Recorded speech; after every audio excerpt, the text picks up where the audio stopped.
Way down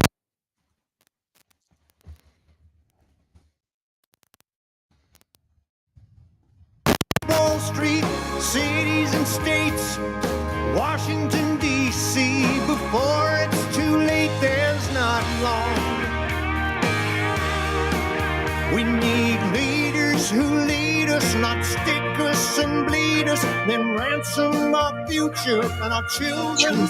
That's wrong. That is wrong. Hello, Patriots, broadcasting from my home studio in downtown Belmont, Pennsylvania, worldwide on Republic Broadcasting Network, Mojo 50 Radio, Patriot Nation Radio Network. I'm the Thursday host of National Intel Report on Republic Broadcasting and host of Liberty Lighthouse everywhere else. I'm Peter Serafine, and I'm here to remind you, free speech is not free. So if you're listening or watching this broadcast from any of those free speech networks, give them some love, support them, buy their stuff, share out the links, something that we can all do that's absolutely free. Share out links, especially if you're watching, because, you know, nobody watches my videos anyway. So show me some love, share out the links. I put them all in the chat where you can watch them. If you're on there in the video, you can look at the chat messages, and there's several links to several profiles. Anyway, tonight it's the first Thursday in April 6th, and the first Thursday of the month, the first show of the month, every month, I've got Brent Hamachek coming on at the bottom of this first hour, and at the top of the second hour, Dave Sumrall is going to be joining us. And well, before we get to Dave Sumrall and Brent Hamachek, I want to talk about something that I learned about in junior high, maybe high school. And last week I mentioned that we'd probably talk about this, and that is Maslow's hierarchy of needs. Now, you may know, you may not know, you may remember or not remember, but Maslow's hierarchy of needs is basically a pyramid. And the idea is that we move up this hierarchy as we meet our needs. It's hard to worry about love and self-belonging and all that kind of stuff if you can't breathe. So, you know, the number one need of a human being is oxygen. You have to be able to breathe. And then, of course, water and food, in that order. Then you got shelter. You've got, you know, being able to sleep, and your clothing and reproduction. Those are all physiological needs. Those are the base of Maslow's hierarchy of needs. Once you have all of those things, then as a human being, you start to look at the next thing on that list, which would be your safety needs. These are your personal security, your, you know, employment, having resources, your health, gaining property, safety needs, right? So physiological, then safety. Then once you have those things, you move into love and belonging, you know, friendships and intimacy and family and having a sense of connection to someone, something, maybe your community. Those are called the love and belonging needs. That's third up the list. Then you move up to esteem. And esteem is respect and your own personal self esteem and your status in life or in society, recognition for what you've done, your own personal strength and freedom. And that's esteem. And then last, the highest point on Maslow's hierarchy of needs is self actualization.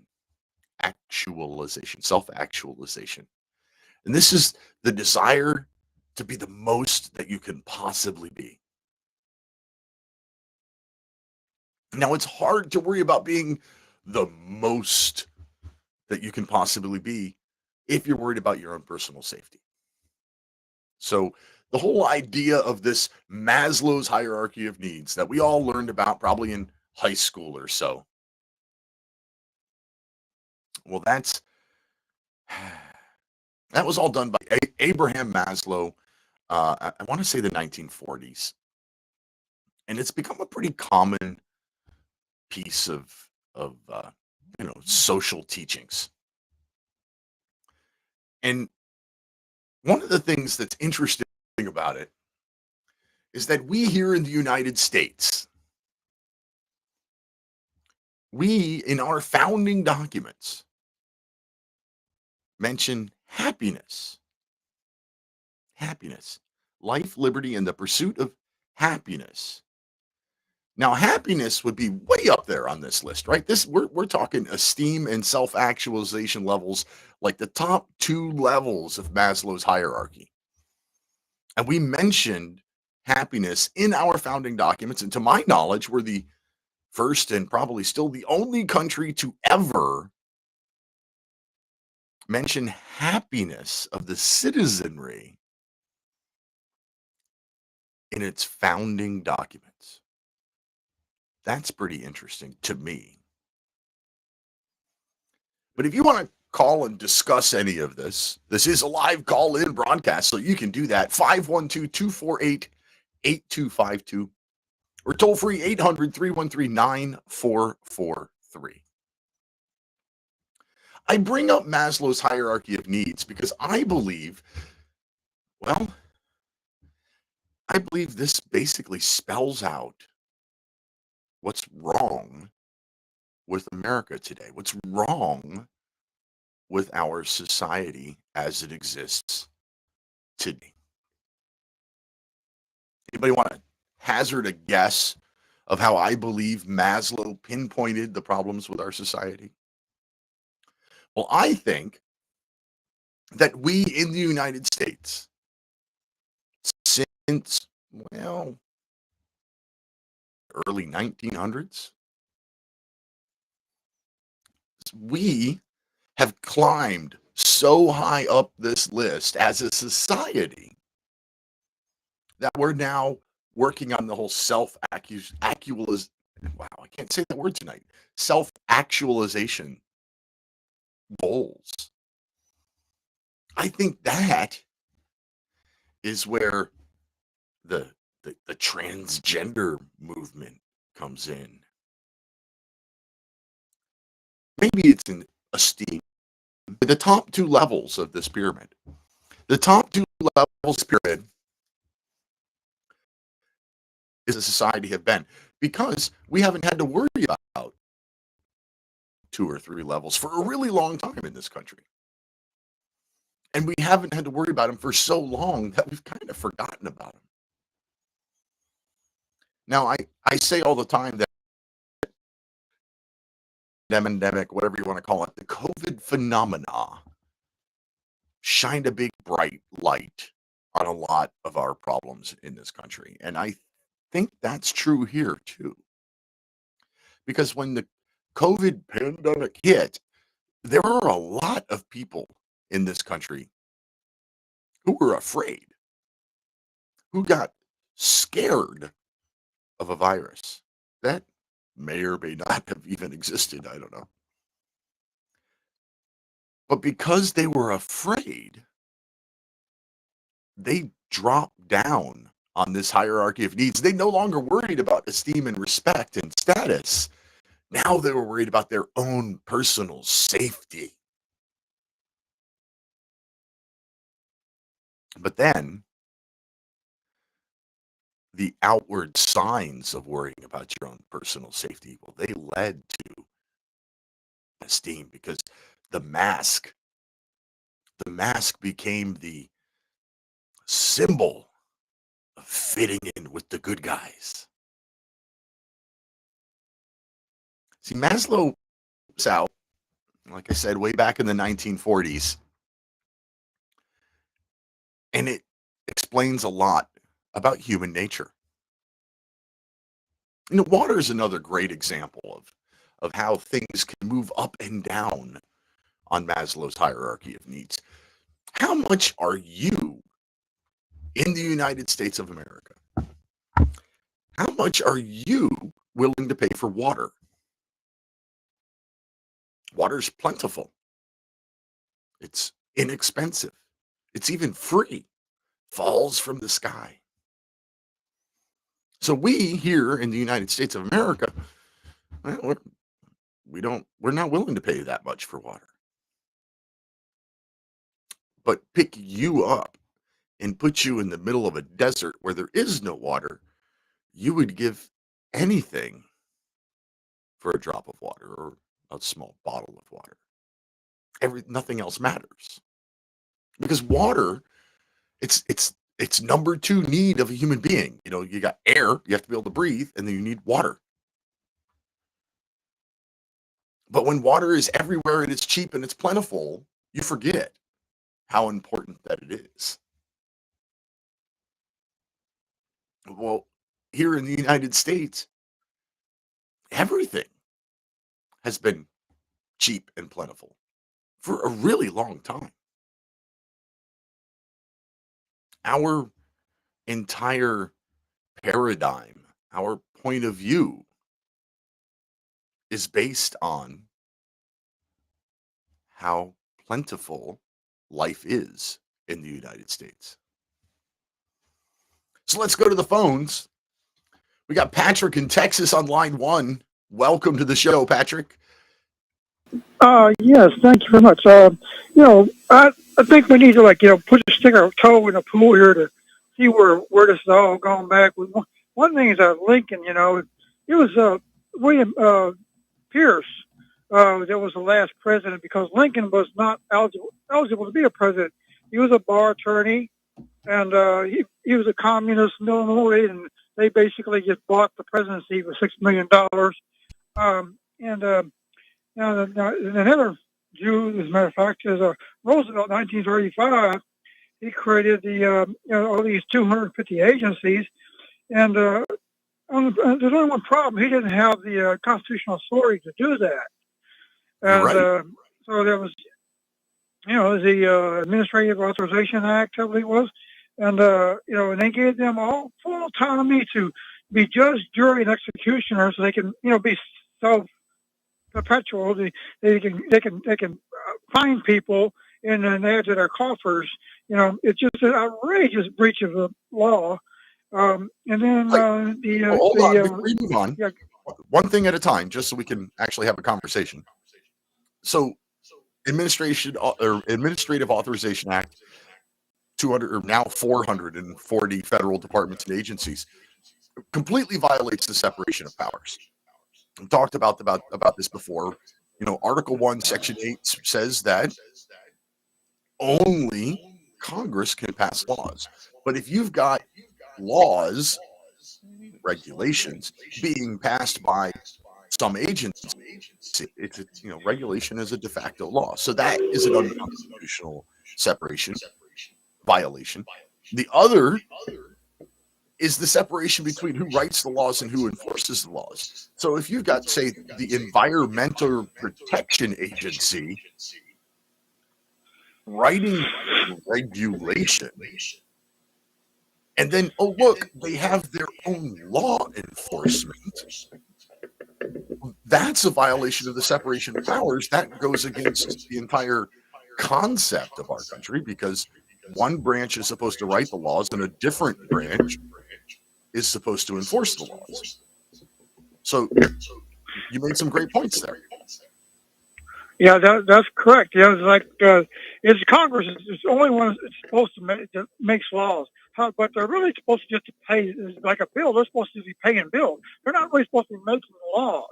You know, there's like you have to do a constitutional convention, or I mean, amendment, constitutional amendment to actually change the law of the land of everybody. Um, and they did it one time under Prohibition. They actually did it right, and they had to take it back because the people didn't like that at all. But other than that, they just keep on going, and they just like FDR. He created this act, that gave him powers to make these agencies. Well, he doesn't have a constitutional right to do it. So the Constitution doesn't make a damn to these people. They just do it, and then catch me if you can. It's and, they yeah, it's talking about separation of powers. It's like it's like the equal branches, but the administrative the executive branch under the president, he's overweighted his tremendously, and he made himself a dictator. Because they're not equal anymore. He runs the Department of Justice, and that's basically his own protection agency. As Attorney General. And he created the FBI. It was actually not him, but it was Teddy Roosevelt wanted to do what Nixon did, is a spy on the competition. So he created the FBI. The Congress refused to pass it. He did it anyway. So it doesn't make any difference. They're a bunch of gangsters, and we now know who they dropped the mask. And it's right there for everybody. Like General Lee said, if these people win this war, they're going to be a bully abroad and a tyrant at home. And everybody knows who they are. It's just that they're afraid to say it. But they run England. In the 1500s, they completely took it over under Cromwell. And they conspired to kill the Catholic King. They stole all the Catholic Church's property, and all the Catholics had to basically run for their lives, or they'd become slaves. They would make them slaves. It's it's the same thing here in America. The Revolutionary War. It was Rothschild hired the Hessian mercenaries for King George. And so they was working together. And then in 1812, Jefferson refused to renew the charter to the central bank. And M.J. Rothschild said, renew the charter, there's going to be war. He declared war on us in 1812. And Jefferson stood his ground, didn't take it. If it wasn't for Andrew Jackson, Colonel Jackson in 1814 took a little trip. If he wouldn't have been such a strong, Stonewall, the man who could, he's known to rattle when he walked because of all the dueling he used to do. He was a badass, and he's the only thing to stop them from basically taking over the government. They already burnt D.C. They burnt all our archives. It's just a long string of abuses. It definitely is a long string of abuses, and it goes back. I personally think that the worst of it started right around Woodrow Wilson, and back into how I started this show, talking about Maslow's hierarchy of needs. We had such good life, such good success in the United States from the beginning of the Constitution up until the late 1800s, early 1900s, that we, the people, took our eye off the government. The average person walking the streets in the United States of America in, say, 1890 didn't have any interaction with the federal government at all. They, it's those people, whatever.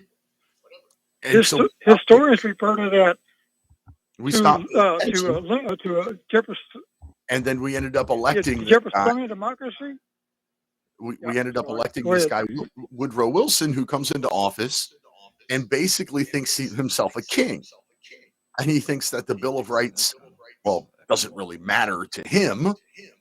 And that, as a matter of fact, we should update it and create a new progressive Bill of Rights. And, we get what we paid for, so to speak. We, as people, took our eyes off the ball. And what happens to all governments happens. Tyrants and people of dictatorial tendencies snuck in. Yep. That's it was a the historians refer to Jeffersonian democracy because we were the freest, richest nations in the world. Everybody was just wealthy, and and then they referred to it like before Jesus Christ, after Jesus Christ. Then they call it Lincolnian democracy, and that's where we come to total 13 years of reconstruction and carpetbaggers and just just destroyed this country in so many ways. It's unimaginable. They had all their carpetbagger governors, and like in Arkansas, they brought in the governor bought 28,000 rifles. Is going to give it to all the blacks there to hunt down the last blacks because the blacks weren't allowed to hold government office or anything anymore, and they were just basically trying to scratch a living out. And the Lehman Brothers and Bruce come down and stole all the property, pennies on the dollar is what they do every time after they start. Everybody's scratching for paying payments and stuff. They come back and repossess everything, and it was a reconstruction. It would never really stop. We still got the FEMA camps are basically the government zones.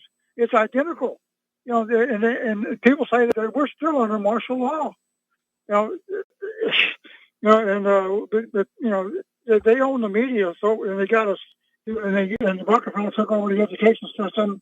The teachers can't talk about this. They don't have a free will to talk anymore. So it's up to us. Patrick, you're all over the place. We got to stick to one topic, or it gets way too confusing for the radio. I'm going to have to let you go because I got Mike on the line and only a couple of minutes. But thank you for your call. Always appreciate it. And the one thing I do want to say is you're absolutely right. Jeffersonian democracy has been dead, well, probably since just about Jefferson. So moving on, Kentucky, Mike in Kentucky on line 3. Welcome to the show, Mike. Well, just on a side note, he's confused the West Virginia native actually born in Virginia before it was absconded with. I call it the Rockefeller Plantation, the state of West Virginia. Only state made from a state without that state's permission. Almost heaven because it's not quite Kentucky, West Virginia. Anyway, Stonewall Jackson was born in Western Virginia prior to the war between the states. Andrew Jackson was a different guy that was president. So Stonewall is a Civil War guy, and Andrew Jackson's not. One of the funniest things in history, though, that I ever heard, and I don't know why they don't teach this at school, but let me take stuff off speakerphone. I just realized. Anyway, Andrew Jackson's parrot had to be kicked out of his funeral for cussing. It was one of the funniest things about his whole story. If you just, like who taught him to cuss, and I'm sure the right honorable Brits at that time, and probably a lot of them still do, consider us a bunch of pirates occupying the colonies without authority or some crap, rebels. But anyway, I thought I'd mention that. But the level of corruption here is just ridiculous, and I think at some point you may start seeing, besides things like Black Lives Matter, you might start seeing some spontaneous, leaderless Luddite situations. Over on LinkedIn, I ran across this wonderful public relations thing on people are posting them from Internet of Things, Tech News, and it's, I don't know if they're soliciting for investments or whatever. This Ryan Dawes is giving the glowing announcements here that might as well be public relations, building the long-range, low-bandwidth network covering more than 90% of the U.S. population is the Amazon's third-party device makers are now being integrated into Amazon's long-range Internet of Things, known as Sidewalk. And so there's a whole spectrum of things that people in England have started doing when, they became a surveillance state with all these cameras. And just a list of, got to cut you off. It is break time. Great. Thanks for your call, Mike. Be back in about 3 minutes, friends.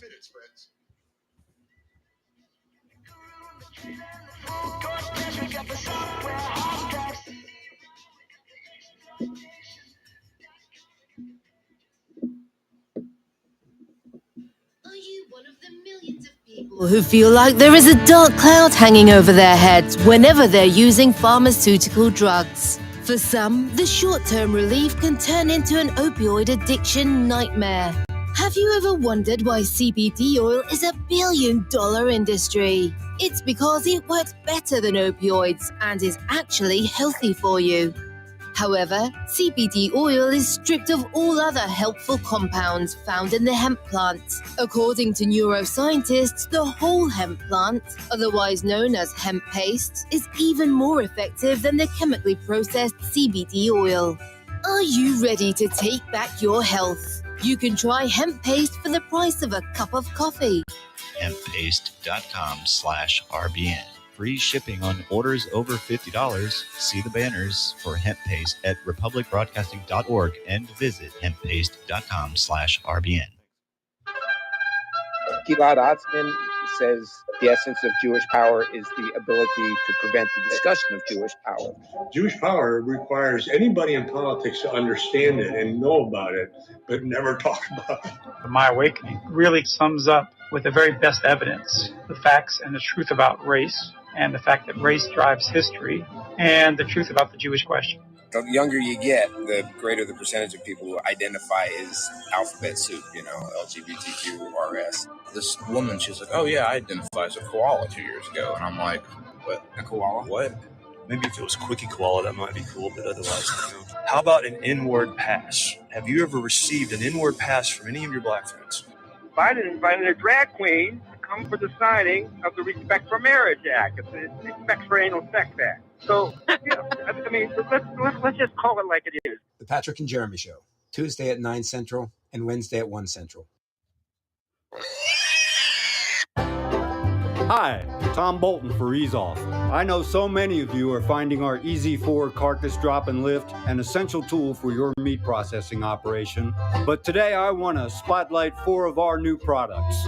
First, our right height hog cradles with steel or aluminum frames. Our customers love this back-saving innovation that enhances sanitation and speeds production. Next, our beef cradles with stainless steel or aluminum frames eliminate rust and corrosion. We hope you'll compare our quality and prices for this essential part of your processing line. Our cradles are especially effective when used with our power skinner. And finally, our hook tumbler will keep your hooks clean and polished. Easeoff.com. We make pigs fly. Cows, too. Ease Off, LLC, 417-932-6419.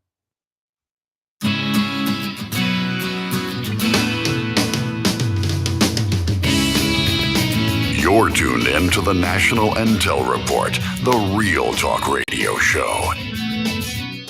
Hey, welcome back to the National Intel Report. I'm Peter, your Thursday host. Just to wrap up some stuff from the last segment, we've got a message here from Hugh Janus. I love that profile name. Anyway, he says, referring to the LoRa technology, the last caller was referring to the LoRa technology, and he said to look up LoRaWAN or meshtastic.org if you want to learn more. And that same person says that the Amazon sidewalk is flooding the RF spectrum to prevent free people to keep us from using the tech. And as I promised, we have a guest with us now, Mr. Brent Hamachek, BrentHamachek.com. How are you, sir? Couldn't be any better. It's nice to be back. Can't believe a month has gone by. Hey, I when my guests are excited to come back, I guess I'm doing something right. you're doing something right. I'm excited to come back. I mean, at my age, anybody that'll talk to me that's not wearing a nurse's uniform is kind of a joy, right? So this is a big deal. I'm happy. That's some funny stuff. So I went to, I usually try to do a little research on who's coming and what they want to talk about. So I went to Human Events, and I was, because that's how I know you through is Human Events. And I went to humanevents.com, and I was looking around. I didn't see you there anymore. Are you? Well, I'm still there. I'm just promoted out of the platform. So, with the last time we were sitting here, I was the executive editor, and now I'm the vice president and associate publisher. And quite honestly, I took my own picture off the website simply because, I mean, it might sound silly or trite almost, but it's time for different people to have their day, right? Good. And so it's been a very fun run in the editor's role, and I've enjoyed it, and still very active with the organization, obviously. But in terms of having my picture on the website and that sort of thing, first of all, there's a whole lot of folks in the organization who are easier on the eye, and secondly, it's time to pass that mantle. Well, I say all the time, this is primarily a radio show. I just turn on the camera because, a couple of people like to see this ugly mug for some reason. I have a face for radio. I'm captivated by you. I'm losing my attention actually as we speak, but it's the beard, isn't it? Yeah, it is the beard. So I wanted to point out something I saw on your website. Here I get it. How America Broke Its Wings. That sounds like an interesting read. Well, wow, it's been a while. It's kind of funny that you bring it up in this particular month, and I'll explain why. First, let me share what the publication is. And if people go to my website, they can actually download the PDF. And they'll notice, you can see right on the cover, of course, you can't see it on radio, but you'll see on my site that it's a Turning Point USA publication. And there's a wonderful story behind this. So back before I met Charlie Kirk 10 years ago, when he was just starting Turning Point USA, I had constructed on my own a political theory, little political, a little historical, and a little sociological about the real political structure in America and how it came to be. And I sat with Charlie once at breakfast a year or so into our relationship, and I started to share it with him. And by the time I was done, he said, "We have to publish this." And so I wrote it. And after I wrote it, picked up some attention. The Intercollegiate Studies Institute also picked it up and distributed it. I got to speak at a few academic conferences, which was fun. You had all the professors, and then you had this erstwhile business guy who has, turned into a rogue philosopher talking to students.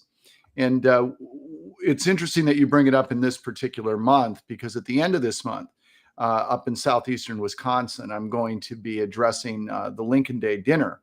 And when I do that, I'm going to revive this work, and I'm going to make it a little more contemporary, bring it up to date, and talk to the audience about it. But the premise is simply this, that when we use the terms right wing and left wing in this country, they are absolutely functionally meaningless. They have no meaning whatsoever. They're just pejorative terms. You can't define what they are. If you do what I've done in lecture rooms for a long time and show different audience members pictures of two people on a screen and say who's more right wing or who's more left wing, you'll get definitive answers from different people citing exactly opposite reasons why one or the other is more of what. But the truth is, there's no such thing as right wing and left wing. It's garbage. But what we do have in this country are two political teams. We have a team right and a team left. And those teams are structured with platoons. You can think of it as sort of the pro-choice folks are on team left and the pro-life folks are on team right. And you can run through that list of issues. And what I learned by interviewing people over a long period of time is that people tend to wind up on one team or another based on what their strongest issue is. Quick example of that, a woman I talked to here in the North Shore area of Chicago, who on 17 out of 18 issues voted the way you would think that what we call a conservative would vote, right? When I asked her opinion. But when it came to the abortion issue, she's very much pro-choice. And that's her most passionate issue. And when we were all done, she made it very clear to me that she would never vote for a Republican. So this team affiliation, and there's a hierarchy with it, and it moves.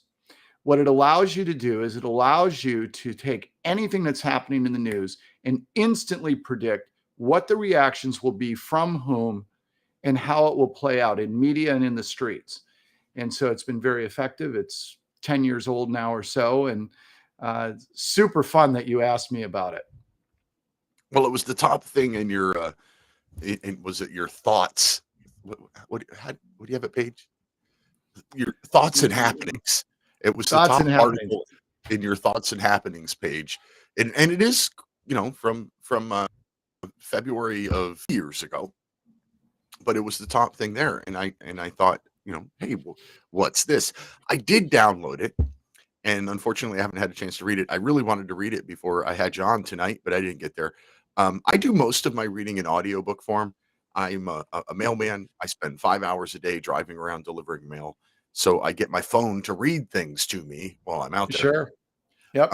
Unfortunately, my little text reader was on the fritz, and I just couldn't get it to work. And I haven't had a chance to do it yet. But I'm gonna read it before you come back next month, and we can have a discussion about it, because the full title was "How America Broke Its Wings: The Cause and Effect of the Right-Left Divide and How to Repair It." And of course, I think everybody's interested in the how to repair it. All right, let me rephrase that. I think everybody who hasn't been sucked into the right-left paradigm is interested in how to repair it. So right, our political leaders are certainly not at all interested in repairing it. And by political leaders, I don't mean just people that run for office. I mean, if you run Black Lives Matter, for example, you're a political leader. You've got a political organization. And so people that make money and derive power and privilege and prestige from running organizations and organizing people, those folks don't want this team structure to end. And they want it to continue because, by its very definition, two teams compete. And so long as there's a reason to compete, people are going to be drawn to wanting to contribute money and do things for you and all that other good stuff, right? So keeping us divided is actually a goal. And I think if people can understand and come to understand how it is we're divided, then they might be able to make some sense out of it, because we keep, again, using these terms far left and far right, and they don't mean anything. Think of it this way. Here's a real simple example. How many people do you know who will say, wow, that guy is a far left loon, right? All kinds of people that say that. Now, how many people say, I'm a right-wing nut? Nobody says it. In fact, they don't even use the term unless they're using the opposite term and they're insulting somebody else. Oh, no, I call myself a right-wing nut all the time. Oh, well, good. You're the exception that proves the rule. But for the most part, they're just pejorative insults. And most people don't even know where the terms came from. They came from the French Revolution and the General Assembly, where the monarchy and the members of the First Estate were sitting on the right, and the commoners, the members of the Third Estate, were sitting on the left. And that was the structure inside of the house. And over time, we had the rise of communism. And in the Soviet Union, when that came to be, a revolution that Lenin patterned, and to a large extent after the French Revolution, we placed communism on the left side of that continuum. And then a little while later, we had the rise of Nazi Germany, and we had to go to war. Hitler and Stalin were really basically the same guy, right? They're a couple of bloodthirsty murderers. So how do you side with one to fight the other? That's easy. You make them opposites. So what we did is we dropped fascism on the right side of the political continuum and made it the opposite of communism. These things are all drivel. That's a historical convenience we did. It's almost like it was done for propaganda.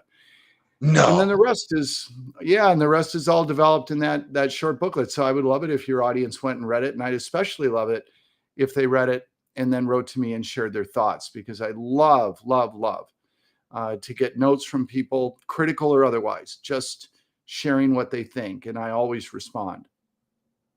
Well, you're absolutely right. If you look at the tenets of communism and the tenets of fascism, there really isn't much difference, other than, under fascism, you allow private business to supposedly exist. You just control it from the government level, which is functionally the same thing as just owning everything yourself as a government. So, yeah, I never really understood the idea of how we chose to call the Nazis and the fascists right-wing extremists.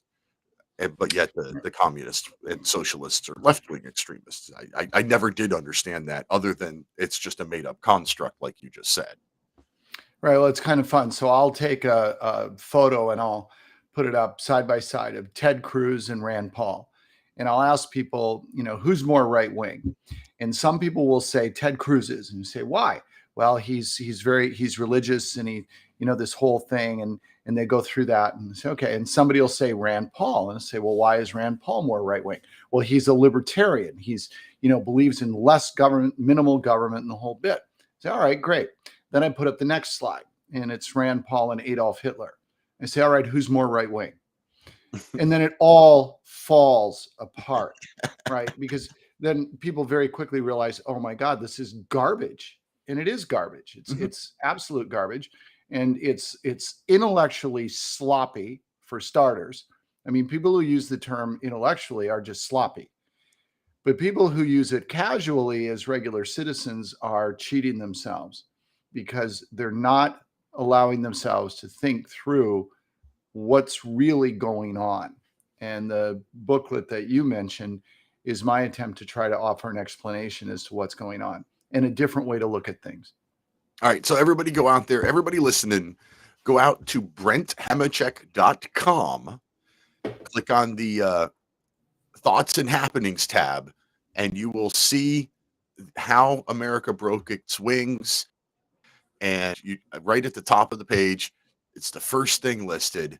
Yeah, click that link, and right there's the How America Broke Its Wings downloadable PDF.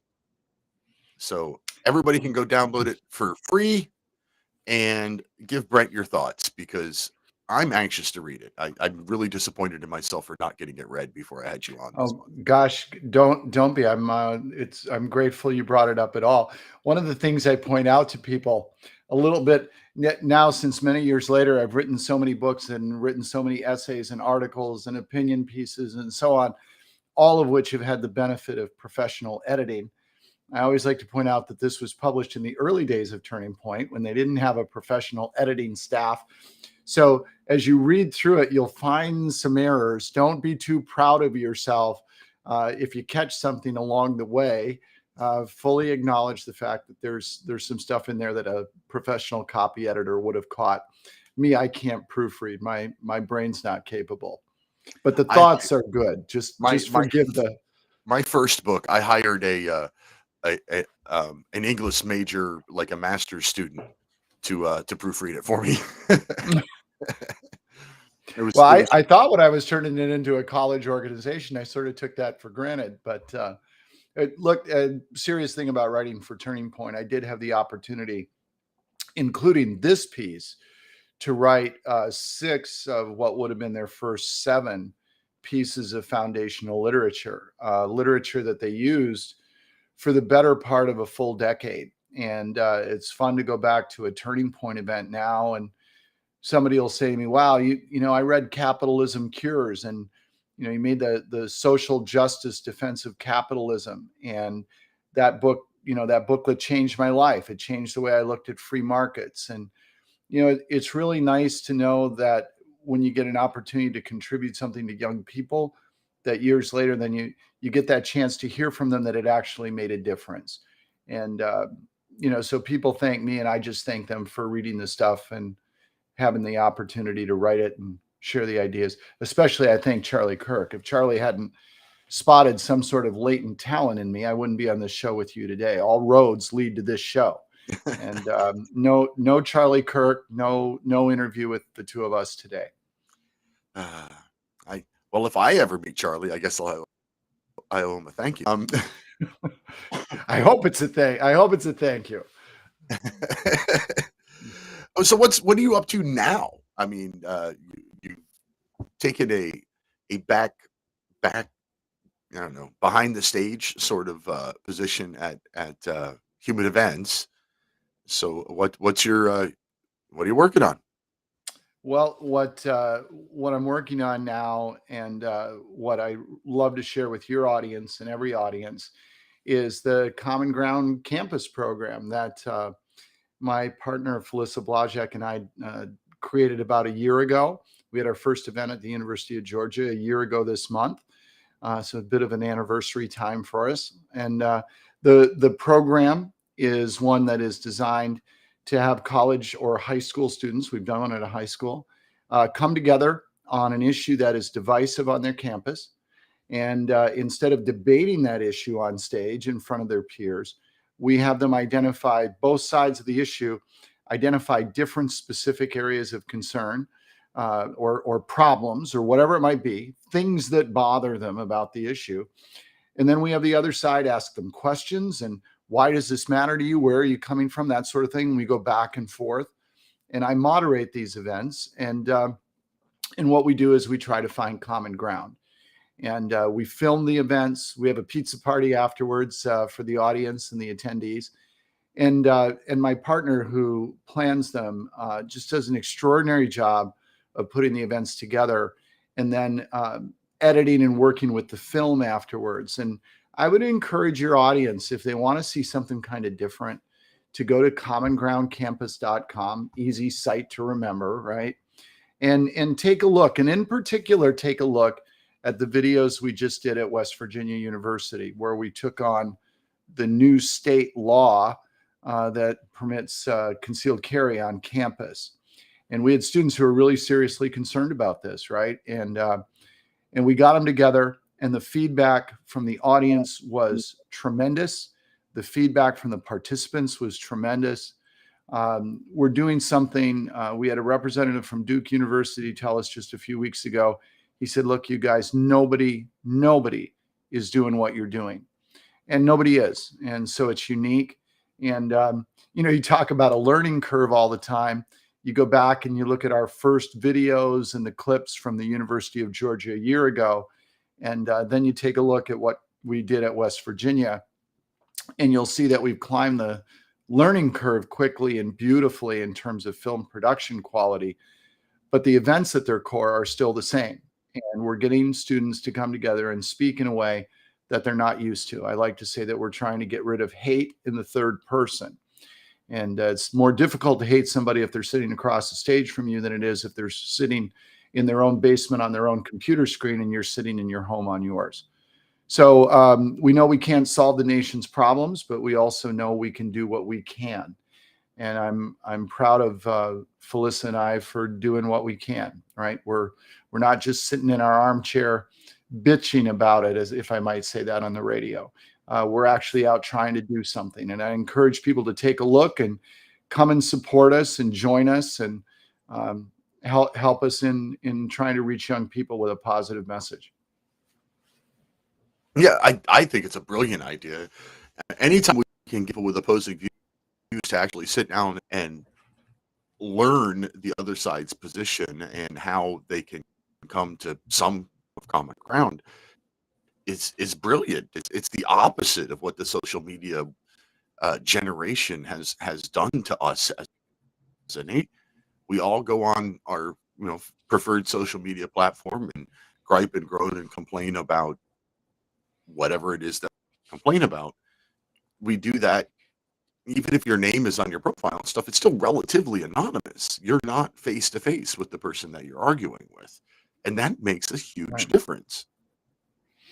Oh, it does. And I liken it. I'm sorry, go ahead. I was just saying, I commend you for it. It's a brilliant idea. Well, thank you. I appreciate that. Look, I liken it to this digital form of road rage. We all know the story of being in your car wrapped in metal and hard to break glass going 60 miles an hour on the highway, and somebody does something you don't like, and you feel insulated and powerful and invincible. So you flip them off or you mouth some insult at them or whatever it might be. And because they're going 60 miles an hour too, and you think nothing's going to happen. But let that same person pull into the same gas station right behind you a moment later off the highway. And now how are you going to behave? Now that's because that confrontation is uncomfortable. It might even be fearful. But what we're trying to do is remove the ease with which we can just hate strangers across a screen. And we're trying to make the engagement personal. And it's like anything else, right? Our real hope then is for people who participate, for people who are in the audience, for people who watch the videos, is that once you see it, you can't unsee it. And then it becomes that sort of angel on your shoulder, right? So the next time you go to want to aggressively insult somebody that doesn't agree with you, you're going to say, oh, good, that common ground thing, right? I'm not supposed to do that. Why don't I try asking them where they're coming from here and try to figure out what this means to them?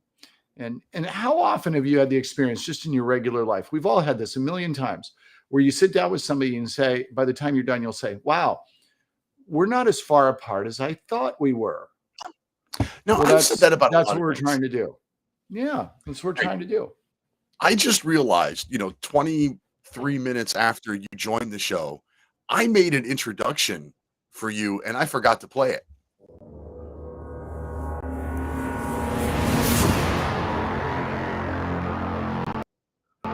Now, patriot, entrepreneur, and author, Brent Hamachek. I was supposed to play that as you were coming on and I completely forgot. I don't think anybody's ever custom made an introduction for me before, except maybe in a courtroom. I don't know. I love it. So, well, that's what we do. Thank you for that. Yeah, thank you for that. I appreciate it. Okay, so the common ground idea is brilliant. I love it. Everybody needs to go to commongroundcampus.com. And being that I'm in central Pennsylvania, I want to know immediately if you get invited to Penn State. We would love to go to Penn State. My partner is putting together a wonderful local project at Rye Beach in New Hampshire on April 15th. And it's a beach cleanup and a flag raising event. I say flag raising, it's really the unfurling of a giant half a football size field flag that will be held by all the young participants. And you say, well, that's not the program you just described. No, it isn't, but yes, it is. So what we have at Common Ground are two different sides to what we do. One is called Bridging the Divide, and that's the program I mentioned on campus where we take on issues. And the other program is simply called Bridge to Tomorrow, where what we do is put together a variety of different team building sort of community type events that are designed to bring people together and say, hey, why don't you check your differences? In this case, check them at the side of the beach. Take your shoes off, take your differences off, walk out on the beach, clean it up, forget who you thought you were when you came out here and just get along. Let's raise a flag. We'll play a little music and we'll just get along for a bit. And if that has a Rodney King sound to it, it shouldn't, because that was fake and this is real. And again, we're just trying to give people experiences where they can walk away and say, wow, those people, I never met somebody from Turning Point before. They seem like a normal person. I never met somebody from Democracy Matters before. I thought they were all a bunch of left-wing loons, right? And you engage with them and you clean up a beach and you hold a flag and you play a little music and you say, wow, it turns out, I guess we're just regularly people. And we'll see what we can do with that. We're all human beings. Yeah, that's we're all brilliant. I love it. We're all human beings. I love it. I'm going to have to let you go. We're coming up to the end of the segment. I got Dave Sumrall coming on after you. When I invited Dave to come on monthly, he said he was going to bat cleanup after you. So the next time you see Dave Sumrall, you Dave's a little bit of a bigger league hitter than I am. I think I'm the warm-up act in the Borscht Belt here. So say hi to Dave and thank you for having me on. Thanks. I'll see you next month. Yes, you will. It gives me a reason to live another 30 days, and I was looking for one. Thank you very much. Have a great night. Awesome stuff. I think the Common Ground Campus sounds like brilliant work that more of us need to be doing. And the fact that, we're on the left and the right, we don't seem to get along with everything. I agree with Brent. We're not that far different. We all have the same goal. Most of us have the same goal. We often differ on how to achieve that goal. And the example I use all the time is free healthcare.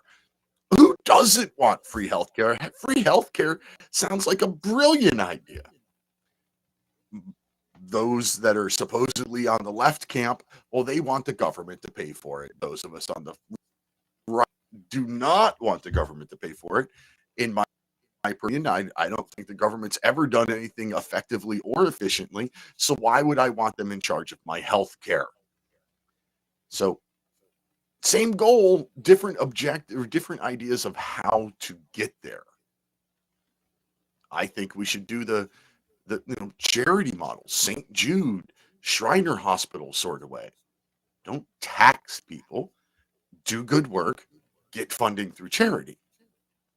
That's my opinion on how to achieve that one particular goal.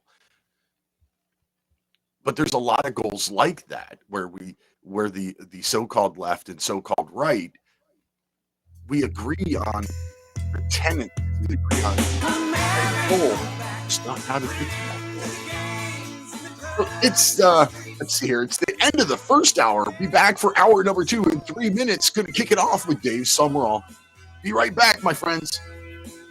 We need leaders to lead us, not stick us and bleed us, and take all our money and send it abroad. We must take America back. We need fairness, schools, and more things made in USA. It's the least we can do for the red, white, and blue. We must take America back. We must take America back.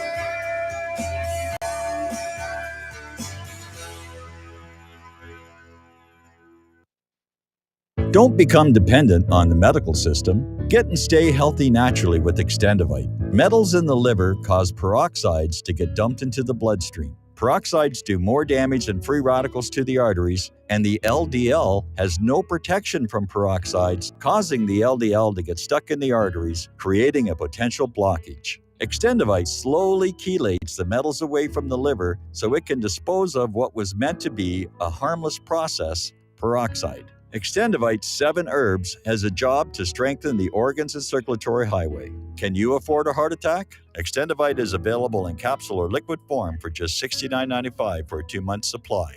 To get started, call 1-877-928-8822. That's 1-877-928-8822 or visit heartdrop.com.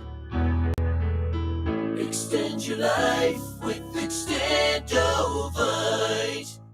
American Freedom News is your daily website that will keep you fully informed on what both the good guys and bad guys are doing in the information war in which we are all engaged. Fed up with the lies of the fake news media and the censorship of big tech giants? American Freedom News is the solution, as we provide truth and knowledge on all the vital issues of the day. American Freedom News believes in America first. The establishment wants us split into numerous hostile groups rather than uniting in a common cause against the corrupt oligarchy that is plundering America and the world. Many more Americans are waking up and realizing they are the victims of the ongoing Great Replacement and Great Reset. But the malevolent forces trying to systematically destroy America can and will be defeated. Be fully informed by reading American Freedom News, the best news and information site on the internet. Go to AmericanFreedomNews.us and find out for yourself. That's AmericanFreedomNews.us. Have you been looking for a trusted long-term storable food company? We have a solution for you. Simply Clean Foods is dedicated to providing the best quality food you can buy next to fresh from a farmer's market. Our line of resealable fruits, vegetables, and meats are suitable for everyday use, and you won't have to worry about throwing away valuable groceries ever again. Our food is completely GMO-free, and our stringent quality controls, plus testing for heavy metals, makes us unique in the storable foods market. Simply Clean Foods' primary focus is to bring clean food to people all around the world and change the way we look at freeze-dried food in our daily cooking. When you purchase from Simply Clean Foods, not only will you be receiving high-quality food, but you will also be supporting veterans in need across the country and those who are affected by natural disasters. Go to republicbroadcasting.org and click on long-term food storage in the rotating sponsors banners to support RBN. Simply Clean Foods. Do it today. You're listening to Real Talk Radio, only on the Republic Broadcasting Network.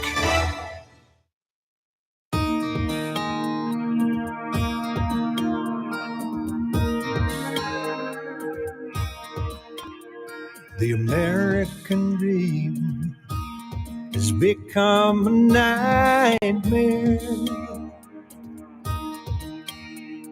Signs of the time are on cardboard on corners in town. Like a cancer that's silently spreading, there's an unspoken fear. We're on our way down. We must take America back. Hello again, my fellow patriots and freedom fighters. It's the top of the second hour of National Intel Report for Thursday, April 6th, 2023. I'm your Thursday host, Peter Serafine, host of Liberty Lighthouse, anywhere else that you're hearing this. Don't forget that free speech is not free. Support free speech, support free speech networks, support me. I need your help. I'm losing my socks doing this thing. It's kind of funny. Been doing this. I just figured this out the other day. I've been doing this show for 5 years. Well, I've been doing my show for 5 years. I've only been on RBN for coming up on a year, I think. I don't know. Mike would have to look that up. I don't remember.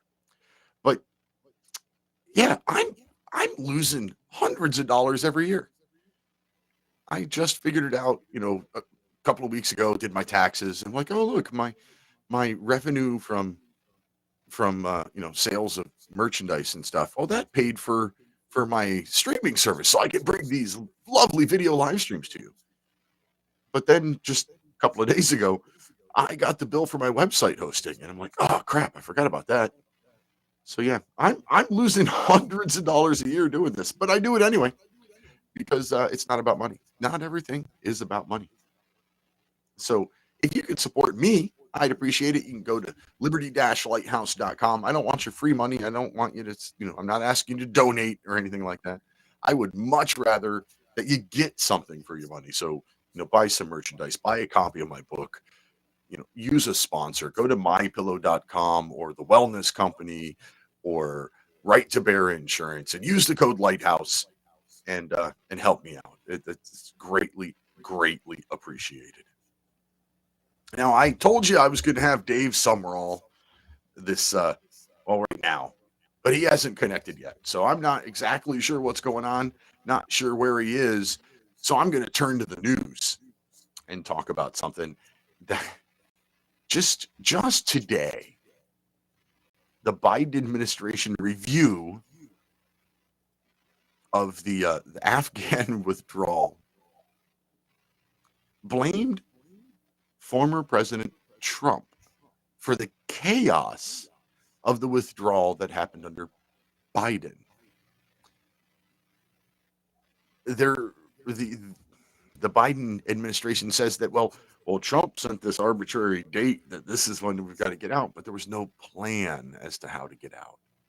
And Mr. Lloyd Austin came up there and was like, oh, well, no, we did what we had to do. And now the war's over. We can focus on more important stuff. And they're kind of missing the point. For one, that date had been changed several times through negotiations. So it probably could have been changed again through proper negotiations. If that was the issue, if it was a matter of, yes, we're going to get out. We want to get out. But we just need a little bit more time. Hey, the last guy didn't leave us the best plans, and we need a little bit more time. That probably would have worked. But instead, this current administration ignored the advice of at least a couple of the military advisors and just exited the military before all of the American citizens, the civilian citizens, were out of the country. And oh, by the way, 13 people died in a bombing.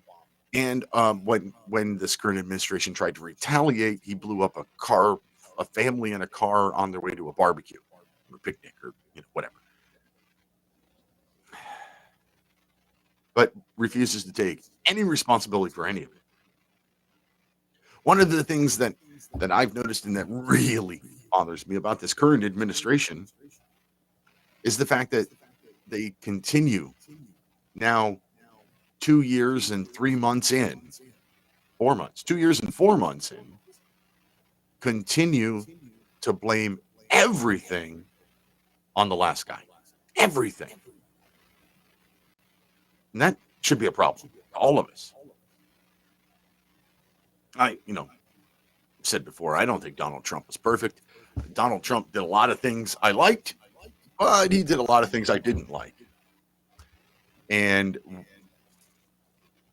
the idea to continuously just blame the other guy is terrible.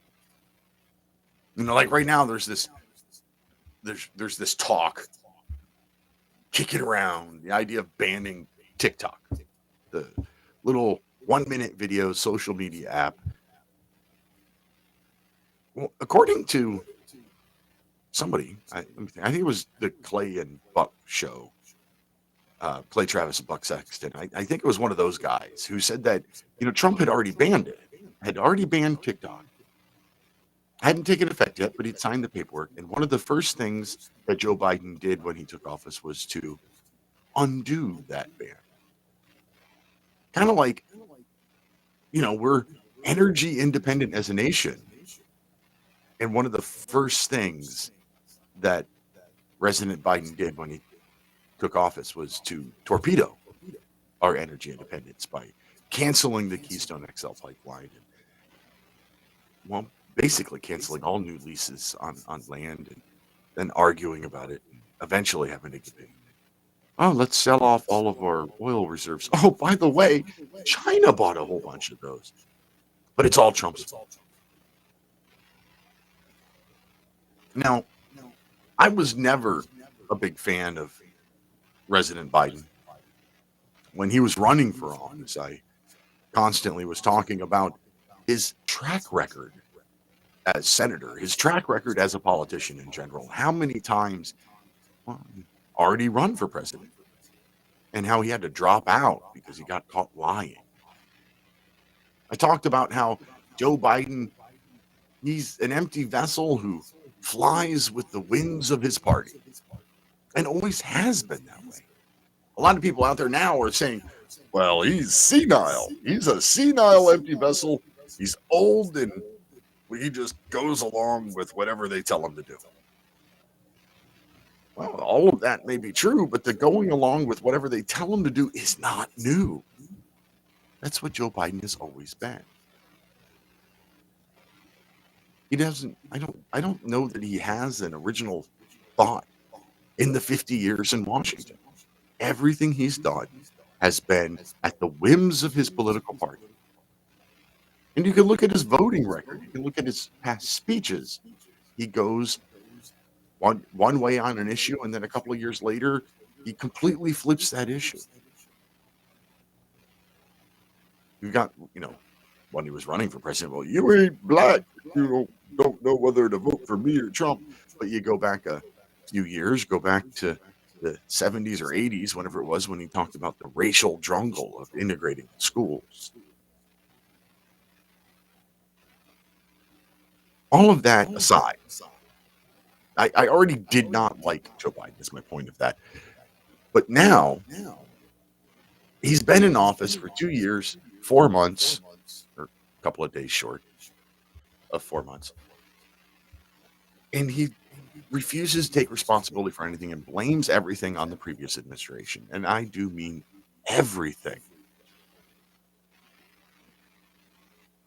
I don't understand why. Maybe that's why his own party is starting to say, well, we don't want him to run. My beautiful wife is registered as a Democrat, and she was saying something about the primary and how she wants to vote for basically anybody but Joe. Now, say she's a registered Democrat. She's not one of these crazy progressive Democrats. She doesn't believe in the ridiculous progressive agenda that's being put by Democrat leadership. I think there's a lot of Democrats out there like that. They're democratic ideals, but not the progressive leadership stuff. I think there's a lot of people like Brent was talking about in the last segment. Brent Hamachek talking about how this one particular lady went along with pretty much everything on the Republican side, all conservative values, except for that one thing. The abortion issue. And because of that one issue, because she was pro-abortion, because of that one issue, she would never vote for a candidate who aligned with the other 90 whatever percent of her values. That one issue was so important to her. So, yeah. I don't understand how this president can not only be the chameleon that he is and go wherever he wants to go with whatever just the political wins, but how he can continue after all this time to blame everything on the previous administration. And he was supposed to be the great unifier, the great uniter, going to reach across and be bipartisan and do all that. I think he's been one of the most divisive presidents of my own lifetime. I didn't grab the audio, but I should have. I think it was yesterday. Maybe it was Tuesday. I'm pretty sure it was yesterday. The Karine Jean-Pierre, the press secretary, being grilled pretty hard by one of the reporters, talking about why Joe Biden and the White House wouldn't make a statement regarding President Trump's indictment, but made all kinds of statements about January 6th. And I don't know how that became the comparative or not, but I sat there like really wishing, really hoping that reporter would have said, well, the White House, you say you're not going to talk about an ongoing criminal case. That's not appropriate. I agree, it's not appropriate. But the president did talk about many other ongoing criminal cases, not just related to January 6th. Also, the Derek Chauvin and like several cases he's talked about. And before the jury went away to deliberate. So that reporter missed an opportunity, in my opinion, to point out the hypocrisy, but that's what happens all the time. Anyway, go back to the phone lines. We got Sarah in Oregon on line one. Welcome to the show, Sarah. Hi. Hello. Not much. We need to know, because this transgender agenda has gone far enough. We need to start fighting back against these freaks. Okay, so how do we do that? It too much. By not buying what they're selling. Not buying what they're selling. So, for example, Bud Light. Don't buy Bud Light because they had, Dylan Mulvaney as. Well, I think that's already happening. I woke up this morning to tons of images and videos in my social media streams about Bud Light, where there's the Ted Cruz, what's this Ted Nugent, like shooting a Bud Light can, and there was also that was Kid Rock. Oh, that was Kid Rock. You're right. That was Kid Rock. There was guns involved. I just assumed it was Ted Nugent. But yeah, you're right. It was Kid Rock. But one of my favorite ones I'm gonna have to wrap this call up pretty soon. I was gonna say one of my favorite ones was just a picture of all of the Bud Light on the store shelf, and then the big empty spot where the Coors Light was supposed to go. I thought that was cool. and make sure you share the show out today. Thanks, Sarah. Bye. Bye. So yeah, how do we fight back? Of course, we can try to get these laws passed. We can try to get these ones, these no men in women's sports laws, but there are other places that are going to pass the opposite law, saying that gender identity is whatever they want it to be. So how do you fight against it?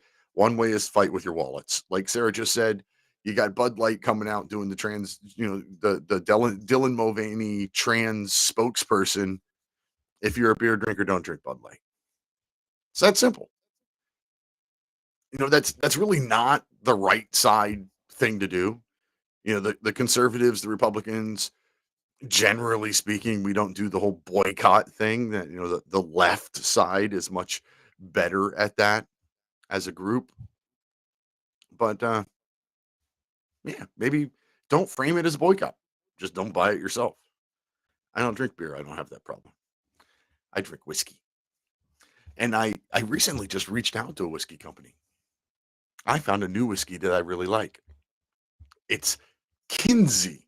I'm going to give them a free plug here. Kinsey, which is made by New Liberty Distilling in Philadelphia, Pennsylvania.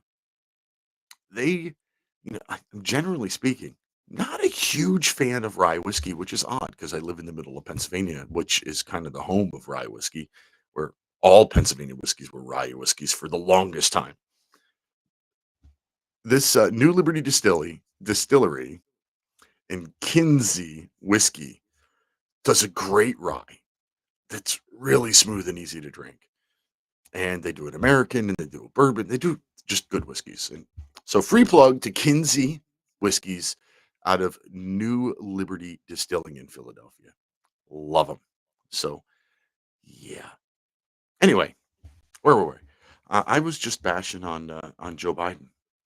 And then we got the trans thing. And the saying, Sarah brings up the trans thing, and that kind of ties us back to where we started the show, which was this whole Maslow's hierarchy of needs.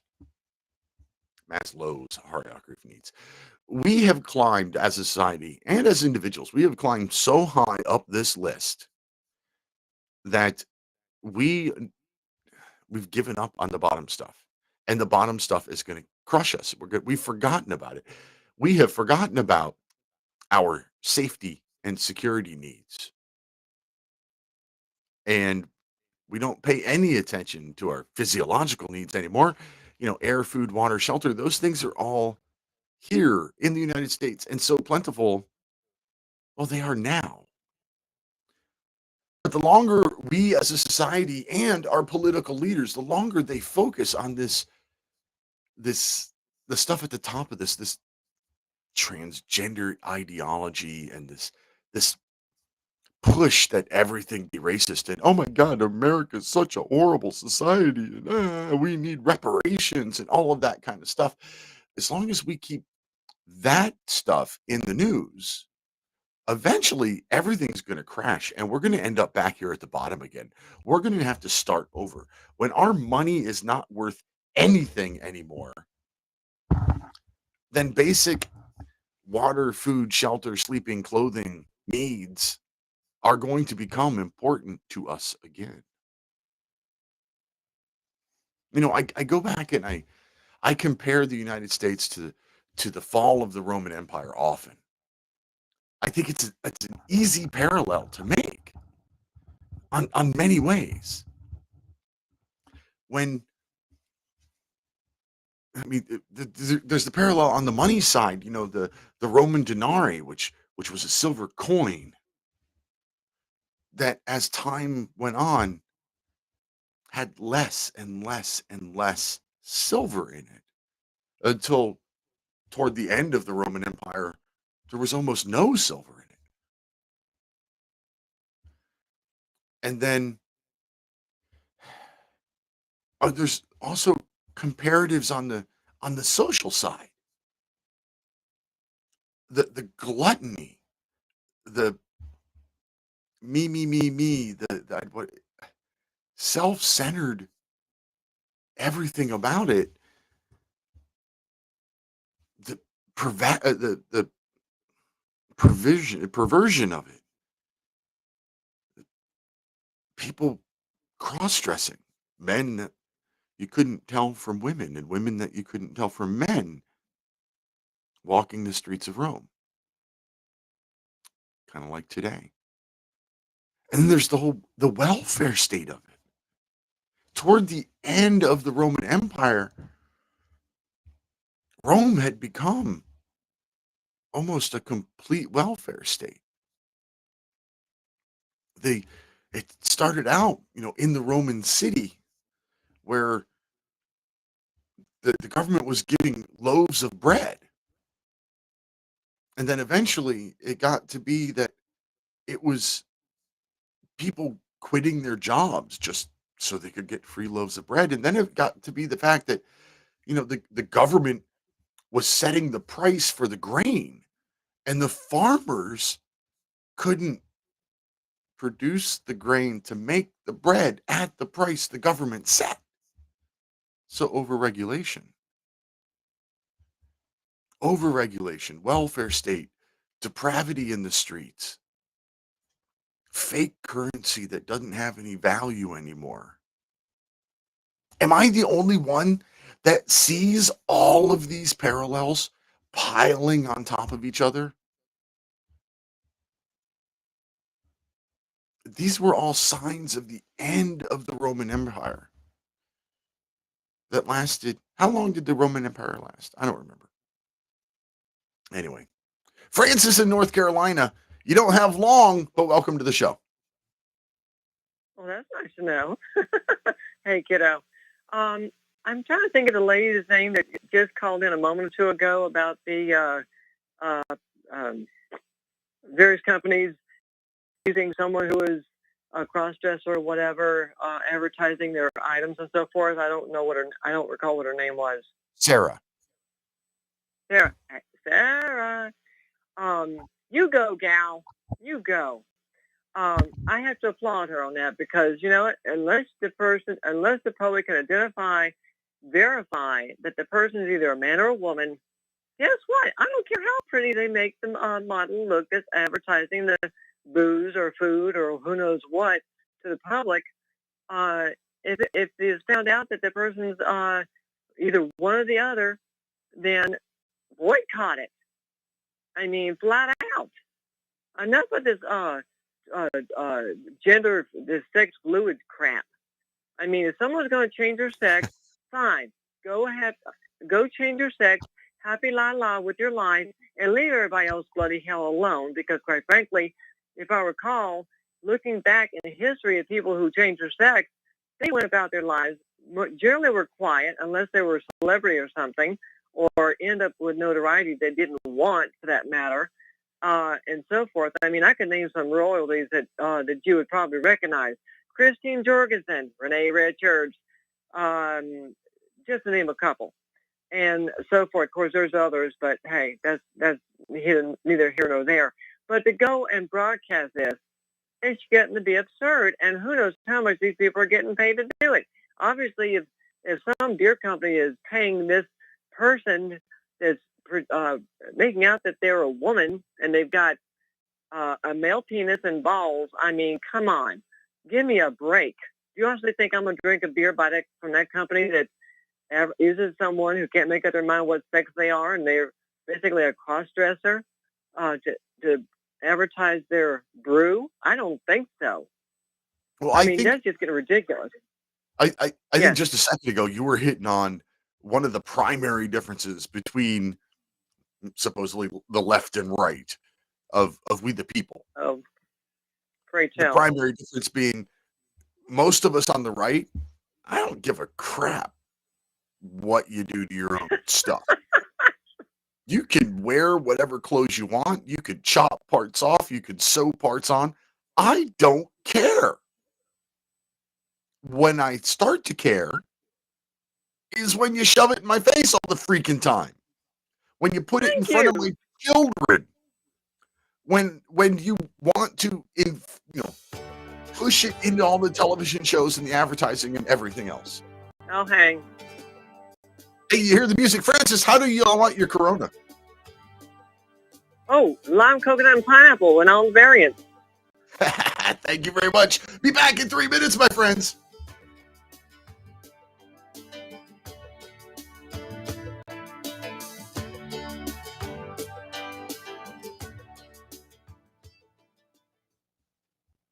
Homeowners, if your lender has gone out of business or sold your transaction to another lender or servicer, you may be the victim of a wrongful foreclosure, resulting in the loss of your home. If you've already lost your home, are in foreclosure, or even in good standing, you can challenge the mortgage transaction's illegal issue, and your property can be restored to you, and your foreclosure can be stopped or reversed, and the mortgage transaction declared unenforceable. State laws, U.S. title codes, the Uniform Commercial Codes, and U.S. Supreme Court rulings have upheld that defective mortgage documentations can reverse or stop foreclosures and enforce property title claims in favor of the homeowner. We are having successes in stopping the process of foreclosure, the enforcement of the foreclosure judgments, the sale of property, and evictions after the sale. We are not attorneys, and we don't give legal advice. We are a professional team of legal researchers, providing forensic mortgage audits and expert witnesses. We have the knowledge to produce the evidence and enforce laws regarding your legal issues. We've been in business for 12 years without a complaint. Consultations are free, and we provide a free title search to confirm if your mortgage has legal defects. Please call 855-253-3748. 855, the number 2, keep it today. Einstein once said, "Future medicine will be the medicine of frequencies." What did he know? Imagine you hear ocean waves caressing a beach, or a favorite song from the past, or the trickle of the babbling brook. All of these are sound frequencies that positively affect us. Terahertz is a soothing, healing frequency that has been proven to resonate at the same frequency as healthy cells. It penetrates the body and stimulates new, healthy cell growth. Want to diminish muscle aches, joint pains, and experience a greater sense of well-being? Tired of spending money on short-term remedies that never seem to work? Soothing, healing, relaxing terahertz frequency is now available and as handy as flipping a switch. Terahertz technology is changing the course of what we were taught about how to maintain our health and well-being. To read more about this amazing breakthrough and to order your terahertz frequency wand, go to naturalearthmedicine.com. That's naturalearthmedicine.com. Standing 6'4", weighing 245 pounds of crime-fighting, political science analyzing brawn. Ladies and gentlemen, Dr. Patrick Slattery. So, Mike, get off this anti-cicada agenda. I'm a born-again traditional Christian, and my favorite possessions are right here on my nightstand. That would be the King James Bible and my .357 revolver. I'd rather be ruled by Chinamen than Jews. Cool it with the anti-Semitic remarks, right? Just because you steal an election and terminate the republic doesn't mean you terminate the people in the republic, because we're still here. I'm not taking the vaccine. To you, Bill Gates. There was a way forward still on January 6th. What needed to be done is to object to every single state. The COVID-19 virus was the setup. The vaccine could very well be a bioweapon. The Patrick and Jeremy Show, Tuesday at 9 Central and Wednesday at 1 Central.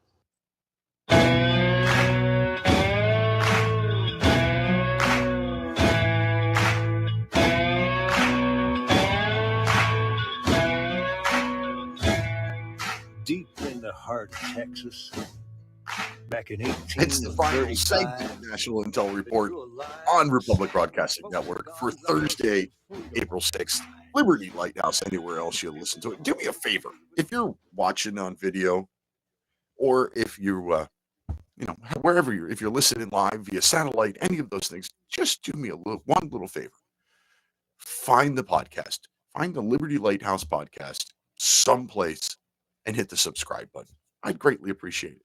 If you really like me, then you can leave me a review, hit the little star button, whatever. I appreciate all of those things. You can find all of that information at my website, liberty-lighthouse.com. A couple of things that I looked up during the break. For one, Mr. Mike, my wonderful producer, says that my anniversary as the Thursday host of National Intel Report is coming up on May 11th. Will be a full year here. So, hey, that sounds like a good time for you, the listeners on the RBN side. Those of you that are listening to me live on Thursday night, let RBN know whether you want me to continue. Do you like me or not? Should I stick around or should they give me the boot? 1 year anniversary. If I haven't won you over in a year, I don't think I'm ever going to. So why don't you call into the network and let them know if you want to keep me around or not. The other thing was, I was talking about the fall of the Roman Empire and some of the parallels to our current societal norms. And I said out loud, how long did the Roman Empire last? And I really couldn't remember that answer. So I looked it up. It was almost 1,500 years. It was really close.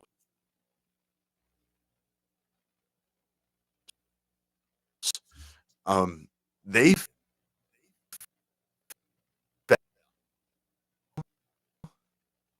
after a big long and feel a lot like what we're going out. We talked about there was the sexuality or whatever, the gluttony, and there was the manipulation of the currency and taking the silver out of the coins. And there's just so many things that parallel to what we're going through now. And I'm not the smartest guy on the planet. I might be the smartest guy in this room. And I can honestly say that because I'm the only guy in this room. Like I'm in my own personal home studio and I'm the only person here. So I'm pretty sure I'm the smartest guy here. But I know that there's a whole lot of you out there smarter than me. I never went to college and I can see this stuff. Why aren't more people seeing it? It's so glaringly obvious to me. Well, I don't know. Let's go to the phones. Mr. Chris Steiner on line 3. Welcome to National Intel Report. Hey, Peter Serafine, how are you? I am well. How are you? Oh, I'm super duper darn decent. And I think that people ought to call into talk shows that are trying to give the woke ideology, and that's what I've been doing. But I think that there's a real lack of folks doing so, trying to reach out, like your guest was advising, and maybe people are afraid because they told me they couldn't handle calling into these shows. They know how willfully ignorant they are, and yes, they often can be, but you have to have a mindset of concern for them. You know how to speak to their own self-interest, right? If you try to motivate them to do what's best for them, and that's what I've been trying to do on the trans issue is point out, look, maybe this is a manifestation of toxicity, just like we all have. We all have so many environmental toxins that we have to fend off, and they need to check out their hormones because that's messed up by toxicity. And I cover on my last show, by the way, this past Sunday, at Liberation Station here on RBN. Pardon me? I was going to say there's definitely, there's been tests over and over again. The testosterone levels of men are declining for the first time ever. They're like at the lowest point since World War II. And there's all the documentation about soy being in everything and how soy messes with the hormones of a man because it mimics estrogen. There's all kinds of stuff like that going on. Yeah. Right. Yeah, I cover stuff like that on my last show. The chemical estrogen mimickers, the phthalates, the bisphenols, and just heavy metals and toxins cause disruption of the hormones. And and then that can cause cancer. So, hormonally induced cancers that are very difficult to treat unless you balance your hormones, like pancreatic, breast, testicular, ovarian, endometrial, uterine, and I might be missing a few, but or prostate. And so, I mentioned on my last show things like DIM is a supplement you can take or get it from cruciferous vegetables. Sloan Kettering Memorial Hospital recommends it on their site for fighting these types of cancers. And so I'm calling into talk shows trying to point this out. And of course, some of them are resistant, apparently, I would assume, because they don't want to shrink their numbers. But hey, if you're dying from cancer, that's going to shrink your numbers. So if you have blood test results that come across as a species with which you identify, then I'll accept you as that species. But if you look like a human according to your blood test, then you should take care of yourself. And so, I've pointed this out, calling into a show on community-sponsored stations. I recommend other people do the same if they're able to hold it together and speak respectfully. But know that. Hey, if they try to misinterpret what you're saying, then cut them off, or try to say you're trying to change people, and say no, I'm trying to keep them just the way they are. Right? Right. You're Keep the them ones the way who they are were trying born. to change, allow people to be changed. Well, what's that? I said you're trying to keep them the way that they were born. I don't know if you were listening last week, but last week I had Dr. Jen Vandewater on from the Wellness Company, and we started the conversation talking about vaccines. And that's another thing that is changing society in a very, very bad way. One of the charts that I pulled up and was showing was, in the late 1940s, there were 4 vaccines recommended by the government for people. And it was actually only 2 shots. 3 of them were together in 1 shot. So it was 2 shots for 4 vaccines in the 1940s. And as of now, actually, no, let me rephrase that. I think the chart I used was from 2015. So as of 2015, there were 69 vaccines recommended by the government. 49 of them were recommended before age 6. And oh, by the way, it seems to be the more vaccines that we're giving to people and requiring them to get before they go into school and all of that kind of stuff, the more vaccines we push upon the population, the more cancer we see, the more allergies we see, the more mental illness we see, the more autism we see. Now, of course, seeing that correlation doesn't necessarily prove causation, but seeing that correlation should be enough to at least inspire somebody to want to look into it. Yeah, I've seen the theory. I don't know if there's any proof. Someone would like to show that aborted fetal cell lines that they're using to culture the vaccines and some of the COVID shots, like AstraZeneca, they are transcribing, if it's a male and a female or vice versa.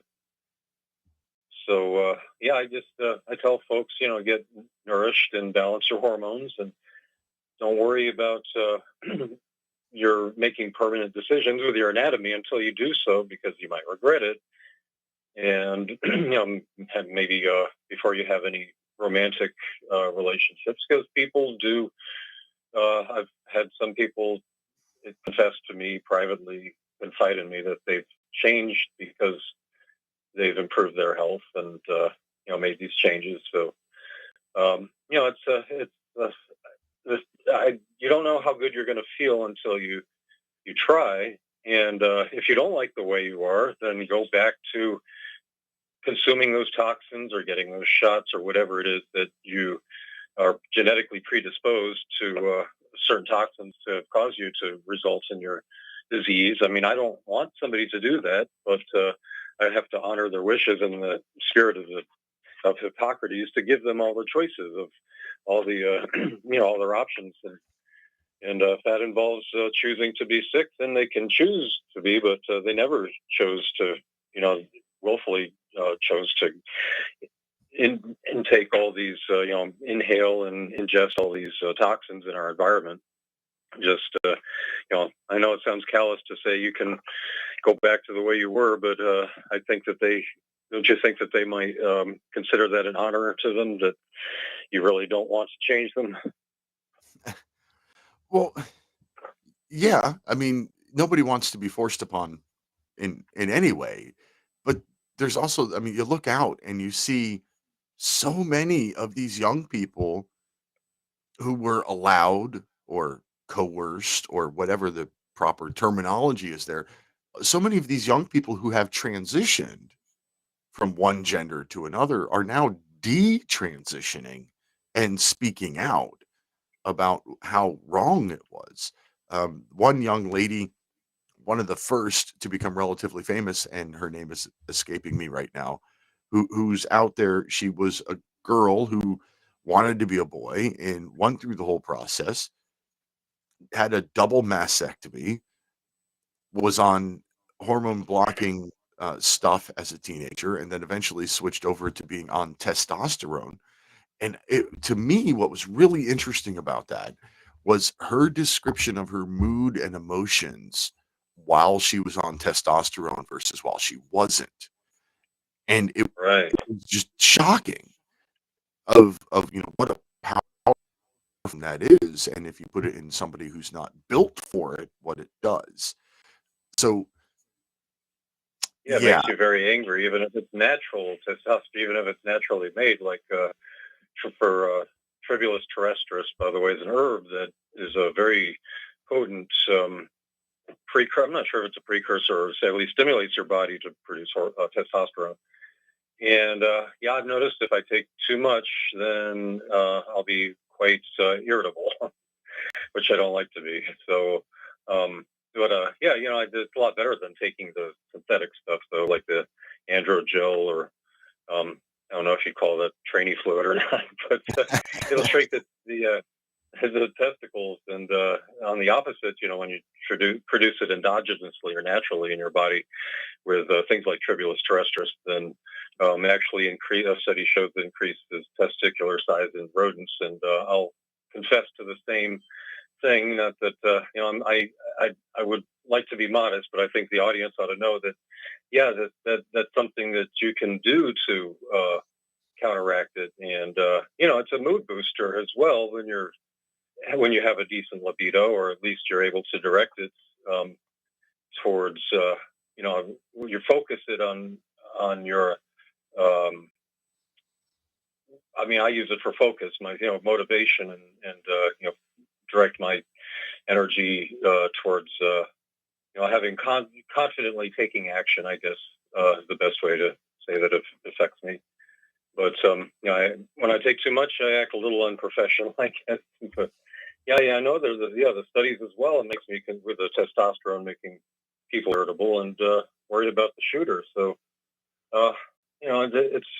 it's a matter, I think, of showing concern that I don't want to. I want you to be well, so I don't have to defend myself against you with a firearm in the future.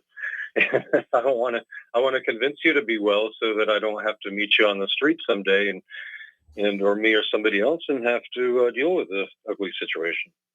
well, there were other things that the detransitioner talked about, like crying, like that. Once she was taking testosterone, it was almost impossible for her to cry. And when she did cry, it didn't have nearly the emotional release that it did when she was, fully a girl without the testosterone, which I thought was a very interesting observation for her to make. Um, so yeah, it messes, hormones mess with us all, and vaccines mess with our hormones. Our diet is huge in our health. And the diet that most of us are on here in the United States is pathetic. It's not made for actual health. It's made for sustenance at best. Right. Exactly. And then you have Dylan Mulvaney sitting in his bathtub drinking alone, binge drinking apparently, because he has a bunch of Yeah. Healthy drinks stacked up next to him. Bud Light, real healthy there. So, showing that, and I'm not criticizing him for being who he is, but or acting the way he is, dressing as he is, but that's pretty unhealthy behavior. He has. If you haven't seen the video where he's taking a bath and he's dancing and drinking alone his Bud Light with probably a couple dozen cans stacked up next to him. Yeah, on some big fancy rack that almost looks like it was made just for those cans. I saw that. All right, not even bottles, but can. How unhealthy is that? Anyway. Well, I want to say thank you very much. You and I have had a couple of text message type chats back and forth, but I don't think I'd ever actually had a conversation with you before. So thank you very much for your call, Chris. Thanks, Peter. Everybody go check out Liberation Station on Sunday on Republic Broadcasting Network. You can hear more of Chris and his brilliant insight.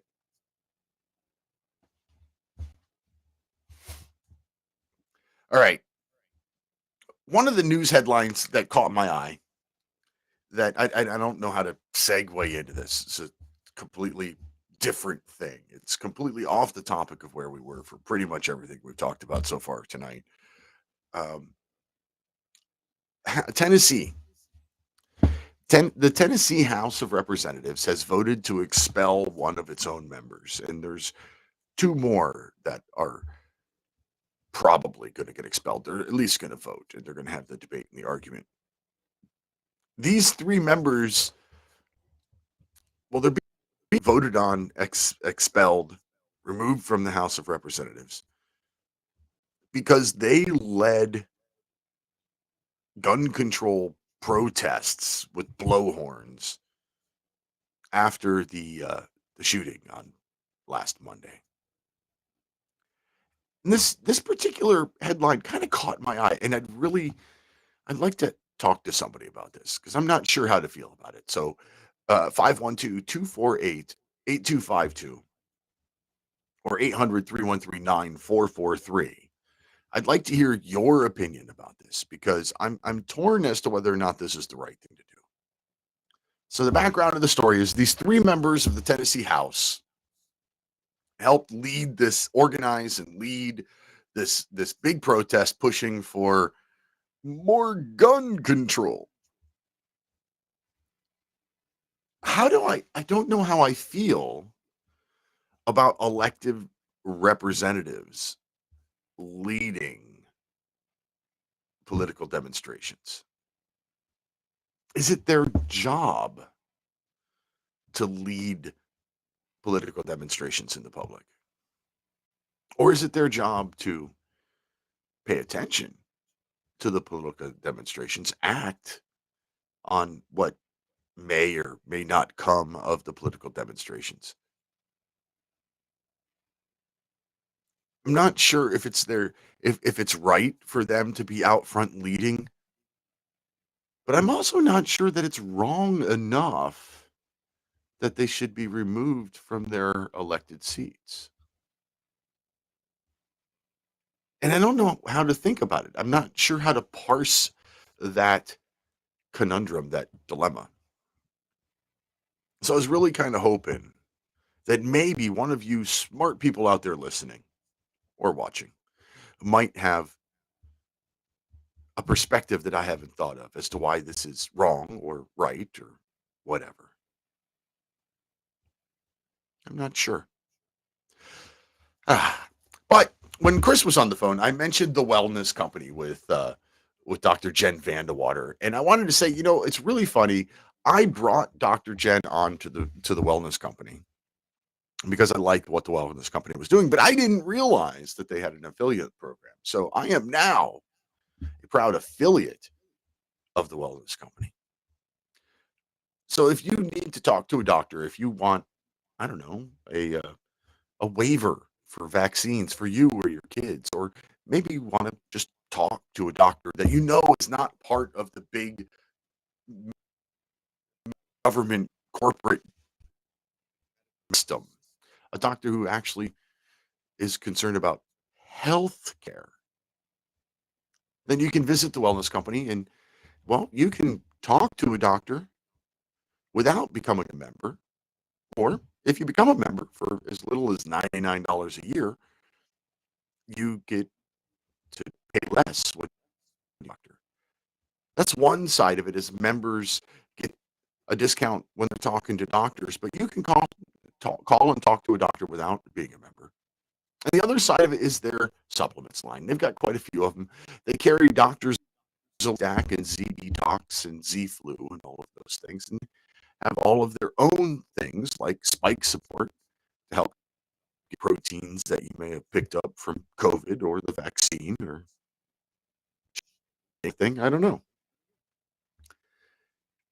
So that's the other side of this line of supplements. And this line of supplements that they produce is if you're a member for that $99 a year, get a discounted rate on all of those supplements as well.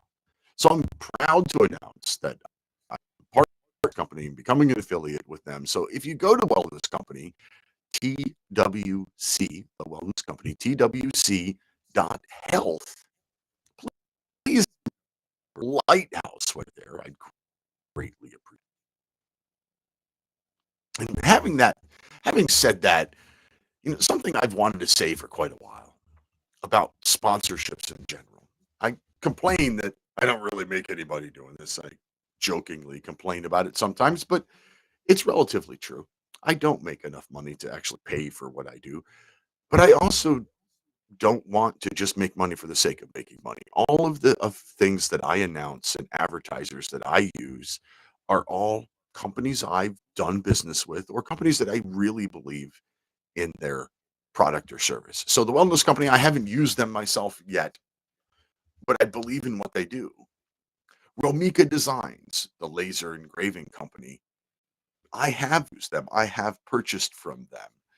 And oh, by the way, Mother's Day is coming up really soon. And custom engraved or laser cut gifts are great for Mother's Day. So romikadesigns.com, use the code Lighthouse there.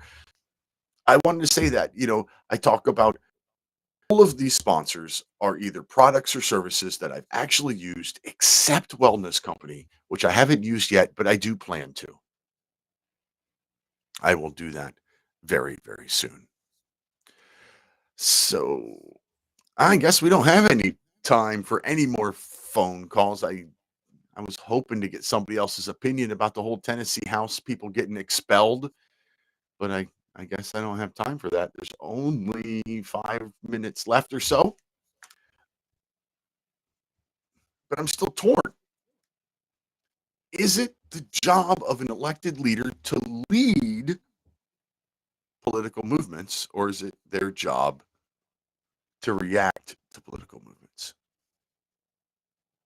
I'm really not sure. Hey, is being too involved in the political movement in your area reason to be removed from your elected seat? I'm not sure. I don't know. But I think it's something worth thinking about. I'm sorry I didn't get to Dave Sumrall at stophate.com tonight. He didn't show up. I emailed him during the last break and said, "Hey, I hope you're okay. You missed your cue. I haven't got an answer back. I hope he's okay." But he was just on Tucker Carlson like last week. I will talk about that and say, congratulations. Tucker Carlson playing all of those short bits of the January 6th videos, I think has probably helped January 6th fund. Probably helped quite a bit. And hopefully Dave Sumrall, who's basically the face of the Justice for the January 6th prisoners crowd, he's basically the face of that movement. So hopefully his visit on Tucker Carlson and the fact that Tucker Carlson is releasing those videos that showed the opposite of what the January 6th Commission had showed, hopefully those things are working out well for Dave Dave. So the reason that he isn't here tonight is because he was on somebody else's much bigger, much more famous show. And I wouldn't be offended by that at all. I don't know. Other news stories that I had talked about or looked at, and I completely lost them. I'm running out of time. You got the whole Chinese thing going on. We got the Speaker of the House meeting with the Taiwanese president, and then now the Chinese are, announcing exercises, and in that announcement of naval exercises, they're claiming for themselves the authority to board ships in the area. That is a problem. They've claimed for themselves the authority to board ships in waters, and that's bordering on hostile, shall we say. I won't say bordering on acts of war or anything like that, but they're really starting to push the envelope. And one of the things, going all the way back to the founding of this country, we have patrolled naval maritime law pretty aggressively as a nation. And the idea that China is even willing to make that announcement, that they're claiming the right to board vessels, exercises, board vessels in international waters, that's aggressive. And given the American history of enforcing maritime rules, that could be heading us down a very, very dangerous path. Anyway, if you're listening live on Republic Broadcasting Now, stay tuned for Edge of Darkness with Jeffrey Bennett. Thank you to Brent Hamachek for joining us this evening. Thanks to you, Mike, the producer. Could not do the show without you. Thank you, listeners and callers. You're why we do this show. And until next week, protect your liberties. Once they're gone, there's no getting them back. God bless America. For the red, white,